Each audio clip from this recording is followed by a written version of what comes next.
ಆತ್ಮೀಯ ಮಕ್ಕಳ ಸಾಹಿತ್ಯ ಪ್ರೇಮಿಗಳಿಗೆ ನಮಸ್ಕಾರಗಳು. ನಾನು ನಿಮ್ಮ ಶಂಕರದೇವರು ಹಿರೇಮಠ.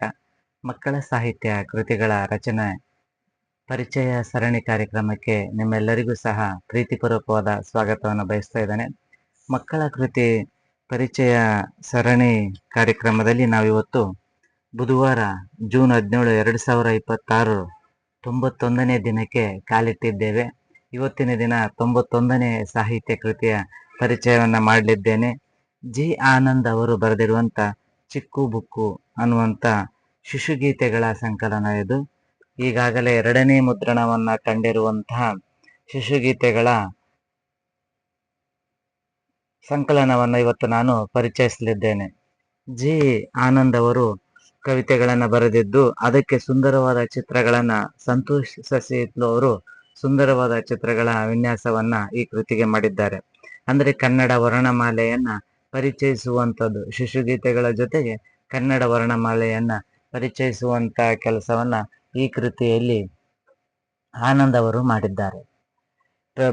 ಪ್ರತಿಯೊಂದು ಪುಟವೂ ಸಹ ಬಹುವರ್ಣದಲ್ಲಿ ಇರುವಂತಹ ಈ ಕೃತಿ ಸುಂದರವಾದ ಮುಖಪುಟ ವಿನ್ಯಾಸವನ್ನ ಹೊಂದಿದೆ. ಅರಿವು ಪ್ರಕಾಶನ ಅವರು ಪ್ರಕಟಿಸಿರುವಂತ ಈ ಕೃತಿ ಜಿ ಆನಂದ್ ಅವರು ಲೇಖಕರಾಗಿದ್ದಾರೆ. ಹಾಗೆ ಮುಖಪುಟ ವಿನ್ಯಾಸವನ್ನ ರಾಹುಲ್ ಎಂ ಅವರು ಮಾಡಿದ್ದಾರೆ. ಮೊದಲ ಮುದ್ರಣ 2023ರಲ್ಲಾಗಿದ್ದು, 2ನೇ ಮುದ್ರಣ 2024ರಲ್ಲಾಗಿದೆ.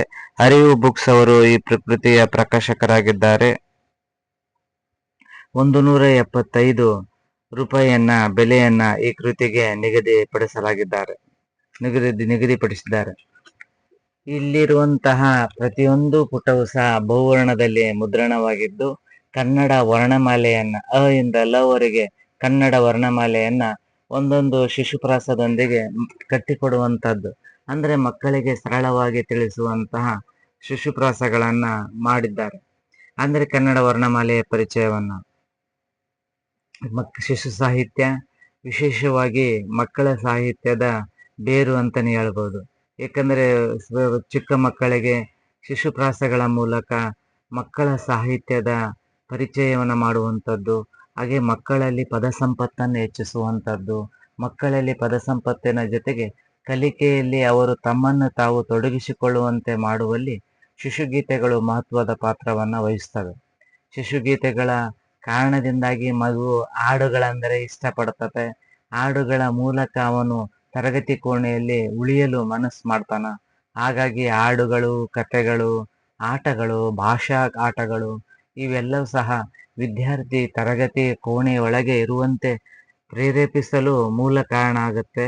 ಕೈಗಾರಿಕಾ ಕ್ರಾಂತಿಯ ಕಾರಣದಿಂದ ಪ್ರಾರಂಭವಾದಂತಹ ಮಕ್ಕಳ ಸಾಹಿತ್ಯ ಇಂದು ಸಮೃದ್ಧವಾಗಿ ಬೆಳೆದು ನಿಂತಹ ಹೆಮ್ಮರವಾಗಿದೆ.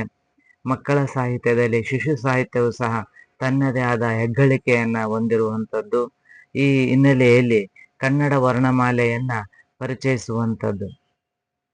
ಅಡವಿಯ ನಡುವಲ್ಲಿ ಅರಳಿಯ ಮರದಲ್ಲಿ ಅಳಿಲಿನ ಗೂಡಿತ್ತು. ಈ 3 ಸಾಲಿನಲ್ಲಿ ನಾವು ತಿಳ್ಬೋದು. ಆ ಅಡವಿಯ ನಡುವಿನಲ್ಲಿ ಒಂದು ಅರಳಿ ಮರ ಇತ್ತು, ಅರಳಿ ಮರದಲ್ಲಿ ಅಳಿನ ಗೂಡಿತ್ತು ಅನ್ನೋದು ಅನ್ನುವಂತ ಅಕ್ಷರದಿಂದ ಪ್ರಾರಂಭವಾಗುವಂತ ಪದಗಳನ್ನ ಮಕ್ಕಳಿಗೆ ಪರಿಚಯಿಸುವಂಥದ್ದು, ಸರಳವಾಗಿ ಪರಿಚಯಿಸುವಂಥದ್ದು. ಅವಾಗ ಮಗುವಿಗೆ ಗೊತ್ತಾಗುತ್ತಾ ಅಡವಿ, ಅರಳಿ, ಅಳಿಲಿನ ಮನೆ ಇವೆಲ್ಲವೂ ಸಹ ಅದಿಂದ ಪ್ರಾರಂಭ ಆಗುತ್ತೆ ಅನ್ನುವಂಥದ್ದು. ಆಮೇಲೆ ಮಗುವಿಗೆ ಅಕ್ಷರ ಒಂದು ಗೊತ್ತಾಗೋದ್ರ ಜೊತೆಗೆ ಪ್ರಾಸನೂ ಸಹ ಅದಕ್ಕೆ ಇಷ್ಟ ಆಗೋದ್ರಿಂದ ಆಲದ ಮರದಲ್ಲಿ ಆಡಿನ ಮರಿಯದು ಆಟವ ಆಡಿತ್ತು. ಆಟ ಅನ್ನುವಂಥ ಶಬ್ದ ಆದಿಂದ ಪ್ರಾರಂಭ ಆಗುತ್ತೆ ಅನ್ನುವಂಥದ್ದು. ಹಾಗೆ ಇಲ್ಲೊಂದು ಪ್ರತಿಯೊಂದು ಇದಕ್ಕೂ ಸಹ ಸುಂದರವಾದ ಸುಂದರವಾದ ಚಿತ್ರಗಳನ್ನ ಸಂತೋಷ್ ಅವರು ಬಿಡಿಸಿಕೊಟ್ಟಿದ್ದಾರೆ, ಚಿತ್ರಿಸಿದ್ದಾರೆ. ಇರುಳಲ್ಲಿ ಇಲಿ ಮರಿಯ ಬಿಲದ ಆಚೆಗೆ ಇಣುಕುತ್ತ ನೋಡಿತ್ತು. ಇನ್ನು ಇಲಿ ಮರಿ ರಾತ್ರಿಯ ಸಮಯದಲ್ಲಿ ಹೊರಗಡೆ ಬಂದು ಬಿಳದಿಂದ ಹೊರಗೆ ನೋಡುವಂಥದ್ದು. ಇರುಳು ಅಂದ್ರೆ ಕತ್ಲದಾಗ ಇಲಿ ಮರಿ ಹೊರಗೆ ಬರ್ತತೆ ಅನ್ನುವಂಥದ್ದು. ಈಚಲ ತೋಪಿನ ಈಚೆಯ ಹೊಲದಲ್ಲಿ ಈಶನ ಗುಡಿ ಇತ್ತು. ಹಾಗೆ ಉದ್ದದ ಉಗುರಿನ ಉಡವು ಗಿಡದಲ್ಲಿ ಉಯ್ಯಾಲೆ ಆಡಿತ್ತು. ಊರಿಗೆ ಬಂದ ಊಸರ ಒಲ್ಲೆ ಊಟವ ಹುಡುಕಿತ್ತು. ಅಂದ್ರೆ ನಾವು ಇಲ್ಲಿ ಪ್ರಾಸವನ್ನ ಸಹ ಗಮನದಲ್ಲಿಟ್ಟುಕೊಂಡಿದ್ದಾರೆ. ಹಾಗೆ ಪ್ರಾಣಿಗಳನ್ನ ಸಹ ಕೀಟಗಳನ್ನು ಸಹ ಗಮನದಲ್ಲಿಟ್ಕೊಂಡು ಊಸರವಲ್ಲಿ, ಉಡ, ಇಲಿ, ಆಡು, ಆಡಿನ ಮರಿ, ಇಲಿ ಮರಿ ಇವುಗಳನ್ನ ಮಕ್ಕಳಿಗೆ ಪರಿಚಯಿಸ್ತಾ ಹೋಗ್ತಾರೆ. ಅಂದ್ರೆ ಕಲಿಕೆ ವರ್ಣಮಾಲೆಯನ್ನ ಕಲಿಸುವುದು ಉದ್ದೇಶ ಇದ್ರೂ ಸಹ ವರ್ಣಮಾಲೆಯ ಜೊತೆಗೆ ಮಕ್ಕಳಿಗೆ ಈಶನ ಗುಡಿ ಇತ್ತು, ಊರ್ ಹೊರಗಡೆ ಈಚೆಲ ತೂಪಿತ್ತು, ಹಾಗೆ ಉಡ ಇತ್ತು, ಉಡ ಉಯ್ಯಾಲೆಯಲ್ಲಿ ಆಡ್ತಿತ್ತು ಗಿಡದಲ್ಲಿ, ಹಾಗೆ ಊಸರವಲ್ಲಿ ಇತ್ತು ಅನ್ನೋಂಥದ್ದು. ಅಂದ್ರೆ ಮಕ್ಕಳಿಗೆ ಪ್ರಾಣಿಗಳ ಲೋಕದ ಪರಿಚಯನೂ ಆಗ್ಬೇಕು, ಹಾಗೆ ಪ್ರಾಣಿ ಸಂಪತ್ತಿನ ಪರಿಚಯನೂ ಆಗ್ಬೇಕು ಅನ್ನುವಂಥದ್ದು ಈ ಕೃತಿಯಲ್ಲಿ ನಾವು ತಿಳಿಬಹುದು.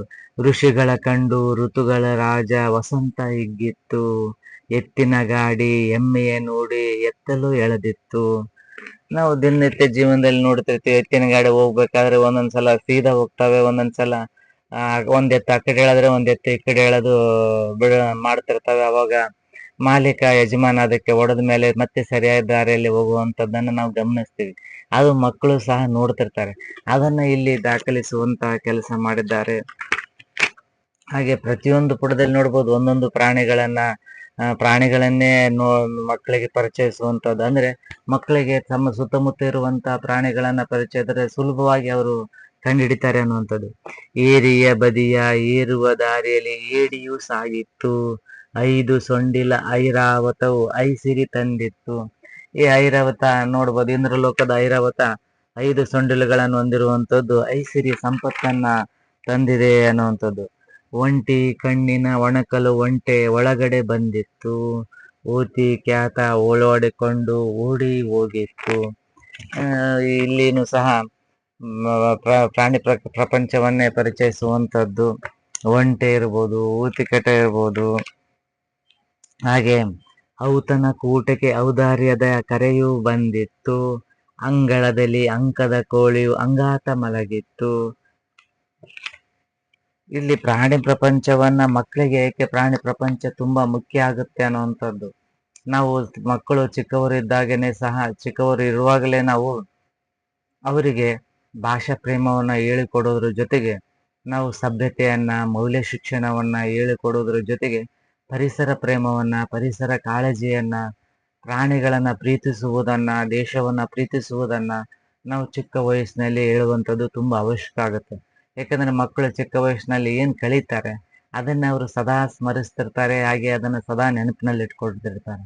ಹಾಗಾಗಿ ನಾವು ಮಕ್ಕಳಿಗೆ ವಿಶೇಷವಾಗಿ ಶಿಶುಪ್ರಾಸಗಳನ್ನು ಹೇಳುವಂತ ಸಂದರ್ಭದಲ್ಲಿ ಪ್ರಾಣಿಗಳನ್ನೇ ಏಕೆ ಜಾಸ್ತಿ ಪರಿಚಯಿಸ್ತಾರೆ, ಪಕ್ಷಿಗಳನ್ನ ಏಕೆ ಪರಿಚಯಿಸ್ತಾರೆ ಅಂದ್ರೆ ಅವರು ಸುತ್ತಮುತ್ತ ನೋಡಿರ್ತಾರೆ ಒಂದು, ಜೊತೆಗೆ ಅವುಗಳಲ್ಲಿ ಅವರಿಗೆ ವಿಶೇಷವಾದ ಒಂದು ಪ್ರೀತಿ, ಅಕ್ಕರೆ ಉಕ್ಲಿ ಅನ್ನುವಂಥದ್ದು, ಹಾಗೂ ಅವರಲ್ಲಿ ಅವರು ಪರಿಸರ ಕಾಳಜಿ ಇರಲಿ ಅನ್ನುವಂಥದ್ದು ಕಾರಣಕ್ಕಾಗಿ ಪ್ರಾಣಿಗಳನ್ನ ಪರಿಚಯಿಸುವಂಥದ್ದು ನೋಡಬಹುದು. ಪ್ರತಿಯೊಂದು ಪುಟದಲ್ಲಿ ಸಹ ಲೇಖಕರು ಪ್ರಾಣಿಗಳನ್ನ, ಪಕ್ಷಿಗಳನ್ನ ಪರಿಚಯಿಸುವಂತ ಕೆಲಸ ಮಾಡಿದ್ದಾರೆ. ಕತ್ತಲ ಕಾಡಲಿ ಕಪ್ಪನೆ ಬಣ್ಣದ ಕರಡಿಯು ಬಂದಿತ್ತು. ಇಲ್ಲಿ ಬಣ್ಣಗಳ ಪರಿಕಲ್ಪನೆಯ ಜೊತೆಗೆ ಕರಡಿ ಕಪ್ಪು ಬಣ್ಣದಿತ್ತು, ಕತ್ಲಲ್ಲಿ ಬಂದಿತ್ತು, ಕಾಡಿನಿಂದ ಬಂದಿತ್ತು ಅನ್ನುವಂಥದ್ದು. ಖಡ್ಗ ಮೃಗವು ಕುರಪುಟ ಸದ್ದು ಮಾಡುತ್ತಾ ಓಡಿತ್ತು. ಖಡ್ಗ ಮೃಗ ಶಬ್ದವನ್ನ ಮಾಡುತ್ತಾ ಓಡು ಹೋಗುವಂಥದ್ದು. ಗಗನದಿ ಹಾರುವ ಗಿಡುಗನ ಗಮನ ಗಿಣಿಯ ಮೇಲಿತ್ತು. ನಾವು ಒಂದು ಪಕ್ಷಿಯ ಪ್ರಪಂಚದಲ್ಲಿ ನಾವು ನೋಡಬಹುದು, ದೊಡ್ಡ ಪಕ್ಷಿ ಸಣ್ಣ ಪಕ್ಷಿಯನ್ನ ತಿನ್ನುವಂಥದ್ದು, ಸಣ್ಣ ಪಕ್ಷಿ ಕೀಟವನ್ನ ತಿನ್ನುವಂಥದ್ದು, ಇದು ಒಂದು ಚಕ್ರ. ಅದೇ ರೀತಿ ಗಿಡಗ ಮೇಲೆ ಹಾರ್ತಾ ಇದ್ರು ಸಹ ಅದರ ಗಮನ ಮರದ ಮೇಲೆ ಕುಳಿತುಕೊಂಡಿರುವಂತಹ ಗಿಳಿ ಮೇಲಿತ್ತು.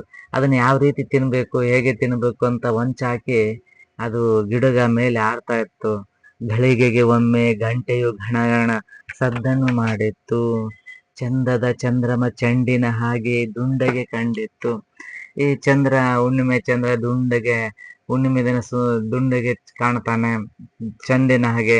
ಛತ್ರಿಯು ಒಂದು ಚಾವಣಿ ಹಾಗೆ ಛಾಯೆಯ ನೀಡಿತ್ತು. ಛತ್ರಿ ಒಂದು ಚಾವಣಿ ಹಾಗೆ ರೀತಿ ಒಂದು ಮೇಲ್ಛಾವಣಿ ನಮಗೆ ನೆರಳನ್ನ ಕೊಡುತ್ತೆ, ಹಾಗೆ ಛತ್ರಿಯು ಸಹ ನಮಗೆ ನೆರಳನ್ನ ಕೊಡುವಂತ ಕೆಲಸವನ್ನ ಮಾಡುತ್ತೆ ಅನ್ನುವಂಥದ್ದು. ಜಟೆಯನ್ನು ಧರಿಸಿದ ಜಗದೀಶನ ಕೈಯಲ್ಲಿ ಜಪಮಣಿ ಮಡಿ ಹಿಡಿದಿತ್ತು. ಜಗಮಗ ಬೆಳಕಲಿ ಝರಿಯಲಿ ನೀರು ಜುಳು ಜುಳು ಇಳಿದಿತ್ತು. ಟಗರು ಬಂದು ಟೊಮೊಟೊ ತಿಂದು ಟಂಗನೆ ಜಿಗಿದಿತ್ತು. ಟಕ್ಕರ ಗುಂಪು ಠಾಣೆಯ ಎದುರೇ ಠಿಕಾಣಿ ಹೂಡಿತ್ತು. ಇಲ್ಲಿ ಸಹ ನೋಡ್ಬೋದು, ಇಲ್ಲಿ ಟಗರಿನ ಪರಿಚಯ ಮಾಡಿದ್ರೆ ಇಲ್ಲಿ ಟಕ್ಕರ್ ಕಳ್ಳರು ಪೊಲೀಸ್ ಸ್ಟೇಷನ್ ಮುಂದೆನೆ ಠಿಕಾಣಿ ಹೂಡಿರುವಂತದ್ದು. ಟಗರು ಟೊಮಾಟೊ ತಿಂದು ಎಗರಿರುವಂತದ್ದು. ಇನ್ನು ಡಮ ಡಮ ಎನ್ನುವ ಡಮರುಗದ್ದು ಶಬ್ದ, ಡಮ ಡಮ ಎನ್ನುವ ಡಮರುಗ ಸದ್ದಿಗೆ ಡವ ಡವ ಎಂದಿತ್ತು. ಅದು ಸಣ್ಣ ಮಕ್ಕಳಿಗೆ ಡಮ ಡಮ ಅನ್ನುವಂತ ಡಮರುಗ ಶಬ್ದ ಭಯ ಬೀಳಿಸ್ತಾ, ಯಾಕಂದ್ರೆ ಆ ಶಬ್ದಕ್ಕೆ ಮಕ್ಕಳು ಭಯ ಬೀಳುತ್ತಾರೆ, ಅದನ್ನ ತೋರಿಸುವಂತದ್ದು. ಹಾಗೆ ಢಕ್ಕೆಯ ಬಡಿತಕ್ಕೆ ಬೆದರಿದ ಗೂಳಿ ಡಿಕ್ಕಿಯೇ ಒಡೆದಿತ್ತು. ಇನ್ನು ಢಕ್ಕೆನ ಬಾರಿಸುವಂತ ಸಂದರ್ಭದಲ್ಲಿ ಢಕ್ಕೆ ಬಾರಿಸಿದಾಗ ಭಯಗೊಂಡಂತ ಗೂಳಿ ಬಂದು ಗುದ್ದಿಗಳು ಡಿಕ್ಕಿ ಹೊಡೆಯುತ್ತೆ ಬಾರಿಸುವವನಿಗೆ. ಅದನ್ನು ಸಹ ಸುಂದರವಾಗಿ ತೋರಿಸುವಂತದ್ದು. ಮಣ್ಣಲ್ಲಿ ಆಡಿದ ಅಣ್ಣನ ಕಣ್ಣಲ್ಲಿ ಸಣ್ಣಗೆ ಧೂಳಿತ್ತು. ಮಣ್ಣಾಗಿ ಆಡಿರುವಂತ ಮಕ್ಕಳು ಆಡಿದಾಗ ಕಣ್ಣಲ್ಲಿ ಮಣ್ಣನ್ನು ಹಿಂಗೆ ಎತ್ತಿ ಹೋಗದಾಗ ಒಂದು ಧೂಳು ಕಣ್ಣಾಗಿತ್ತು ಅಂತದ್ದು. ತಟಾಕ ತಡದಲ್ಲಿ ತಾವರೆ ಹೂವು ತಳುಕುತ್ತ ಅರಳಿತ್ತು. ತಳುಕಿನ ನವಿಲು ತರಾವರಿ ತಕ ತೈ ಕುಣಿದಿತ್ತು. ದವಸದ ಹಿಂದೆ ದನಗಳ ಹಿಂಡು ದಡಬಡ ಸಾಗಿತ್ತು. ಧನಿಕರ ಮನೆಯಲ್ಲಿ ಧನ ಕನಕಗಳು ದಂಡಿಯಾಗಿತ್ತು. ನರಿಮರಿಯೊಂದು ನಗಾರಿ ಸದ್ದಿಗೆ ನಡುಗುತ್ತ ಓಡಿತ್ತು. ಇಲ್ಲಿ ಸಹ ದನ ಕನಕ ಅಂದ್ರೆ ಧನಿಕರು ಶ್ರೀಮಂತರ ಮನೆಯಲ್ಲಿ ದವಸ ಧಾನ್ಯಗಳ ಜೊತೆಗೆ ದನ ಕನಕಗಳು ದುಡ್ಡು ಹಾಗೆ ಬಂಗಾರನು ಸಹ ಜಾಸ್ತಿ ಇರುತ್ತೆ ಅನ್ನುವಂಥದ್ದು. ಇನ್ನು ಢಕ್ಕೆ ಬಾರಿಸಿದಾಗ ನಗಾರಿ ಶಬ್ದಕ್ಕೆ ನರಿಯ ಮರಿ ಓಡಿ ಹೋಗ್ಬಿಡುವಂಥದ್ದು. ಪಟವನ್ನು ಮಾಡಲು ಪುಟಾಣಿ ಮಗುವು ಪುಟವನ್ನು ಹರಿದಿತ್ತು. ಮಗು ಗಾಳಿಪಟ ಮಾಡಬೇಕನ್ನುವಂತ ಕಾರಣಕ್ಕೆ ಮಗು ಚೆನ್ನಾಗಿರುವಂತ ಪುಸ್ತಕದಿಂದ ಪುಟಾಣಿ ಹರಿದು ಗಾಳಿಪಟ ಮಾಡುವಂಥದ್ದು. ಪಳಪಳ ಕಣ್ಣಿನ ಫಕೀರ ಮಾಡಿದ ಉಪಾಯ ಫಲಿಸಿತ್ತು. ಬಗೆ ಬಗೆಯಾದ ಬಣ್ಣದ ಬಲೂನು ಬಾನಲಿ ಆಡಿತ್ತು. ಬಣ್ಣ ಬಣ್ಣದ ಬಲೂನುಗಳು, ಇಲ್ಲಿ ಮಕ್ಕಳಿಗೆ ಬಣ್ಣಗಳ ಪರಿಕಲ್ಪನೆಯನ್ನು ತುಂಬುವಂಥದ್ದು. ಕೆಂಪು, ಬಿಳಿ, ಹಸಿರು, ಕಪ್ಪು, ಈ ಕಲರ್ ನೀಲಿ ಬಣ್ಣದ ಬಣ್ಣಗಳನ್ನ ಮಕ್ಕಳಿಗೆ ಬಲೂನುಗಳನ್ನ ಪರಿಚಯಿಸುವ ಜೊತೆಗೆ ಬಣ್ಣಗಳನ್ನು ಸಹ ಮಕ್ಕಳಿಗೆ ಪರಿಚಯಿಸುವಂಥದ್ದು. ಭಕ್ತರ ಹಿಂಡು ಭಗವತಿ ಮುಂದೆ ಭಜನೆ ಮಾಡಿತ್ತು. ಪ್ರತಿಯೊಂದು ಅಕ್ಷರವು ಮೂರು ಪದಗಳನ್ನ 3 ಸಾಲುಗಳಲ್ಲಿ ಹೊಂದಿರುವಂಥದ್ದು. ಮಕ್ಕಳ ಗುಂಪು ಮರಳಿನ ರಾಶಿಯ ಮನೆಯನ್ನು ಮಾಡಿತ್ತು. ಯದುಗಿರಿಯಲ್ಲಿ ಯೋಗಿಗಳಿಂದ ಯಾಗವು ನಡೆದಿತ್ತು. ರಾಮನ ಬಾಣಕ್ಕೆ ರಕ್ಕಸರಳಿದು ರಕ್ಷಣೆ ಸಿಕ್ಕಿತ್ತು. ಲಗಾಮು ಇಲ್ಲದ ಬಾಲರ ಗುಂಪು ಲಗೋರಿ ಆಡಿತ್ತು. ಅಂದ್ರೆ ಮಕ್ಕಳು, ತುಂಟ ಮಕ್ಕಳು ಯಾವ ರೀತಿ ಆಡ್ತಾರೆ, ಖುಷಿಯಿಂದ ಆಡ್ತಾರೆ ಅನ್ನುವಂಥದ್ದು. ವಿದ್ಯಾ ದೇವತೆ ವಾಣಿಯ ಕೈಯಲ್ಲಿ ವೀಣೆಯು ಮಿಡಿದಿತ್ತು. ಸರಸ್ವತಿಯ ಕೈಯಲ್ಲಿ ವೀಣೆಯಿಂದ ವೀಣಾ ಪಾಣಿಯಾಗಿರುವಂತ ವಿದ್ಯಾದೇವತೆ ಸರಸ್ವತಿ ವೀಣೆಯ ಶಬ್ದವನ್ನು ಮಾಡಿದ್ದು. ಶರಣರ ಗುಂಪು ಶಂಭು ಶಿವ ಶಿವ ಶಂಕರ ಎಂದಿತ್ತು. ಈ ರೀತಿಯಾಗಿ ಕನ್ನಡ ವರ್ಣಮಾಲೆಯನ್ನ ಸುಂದರವಾದ ಚಿತ್ರಗಳೊಂದಿಗೆ ಚುಕುಬುಕು ಅನ್ನುವಂತ ಜಿ ಆನಂದ್ ಅವರ ಈ ಕೃತಿಯಲ್ಲಿ ವರ್ಣಮಾಲೆಗಳನ್ನ ಪರಿಚಯಿಸುವ ಜೊತೆಗೆ ಪದ ಸಂಪತ್ತನ್ನ, ಪ್ರಾಣಿ ಪ್ರಪಂಚವನ್ನ, ಸಸ್ಯ ಪ್ರಪಂಚವನ್ನ ಮಕ್ಕಳಿಗೆ ಪರಿಚಯಿಸುವಂತ ಕೆಲಸವನ್ನ ಜಿ ಆನಂದ್ ಅವರು ಈ ಕೃತಿಯಲ್ಲಿ ಮಾಡಿದ್ದಾರೆ. ಆತ್ಮೀಯ ಸಾಹಿತ್ಯ ಪ್ರೇಮಿಗಳೇ, ಇಂಥ ಸಾಹಿತ್ಯ ಕೃತಿಗಳನ್ನ ಕೊಂಡು ಓದಿ ಮಕ್ಕಳಿಗೆ ಕೊಟ್ಟು ಅವರಲ್ಲಿ ಓದುವ ಅಭಿರುಚಿಯನ್ನ ಮೂಡಿಸುವಂತ ಕೆಲಸ ಲೇಖಕರಿಂದ, ಸಾಹಿತಿಗಳಿಂದ, ಶಿಕ್ಷಕರಿಂದ ಆಗಬೇಕು.